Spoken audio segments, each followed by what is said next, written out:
Hello friends, നമ്മുടെ കുട്ടികൾക്കൊക്കെ beetroot തിന്നാൻ ഭയങ്കര മടിയല്ലേ?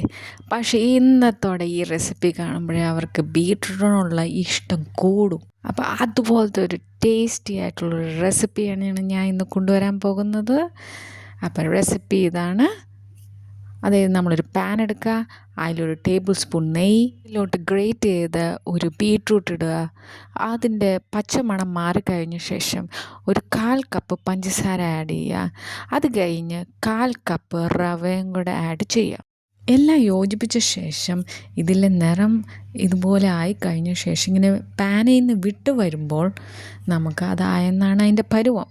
ഇനി അത് നമുക്ക് മാറ്റിയിട്ട് അതിൻ്റെ ചൂടൊന്ന് കുറഞ്ഞ് കഴിയുമ്പോൾ ഇതുപോലെ ബോളാക്കാം. ഇനി നമുക്ക് കസ്റ്റേർഡ് എങ്ങനെ ഉണ്ടാക്കാമെന്ന് നോക്കാം. 1 കപ്പ് പാലെടുക്കുക. അത് നല്ലപോലെ തിളച്ച് വന്ന ശേഷം നമുക്കതിലോട്ട് 1/4 ടീസ്പൂൺ ഏലക്കപ്പൊടി ഇടുക.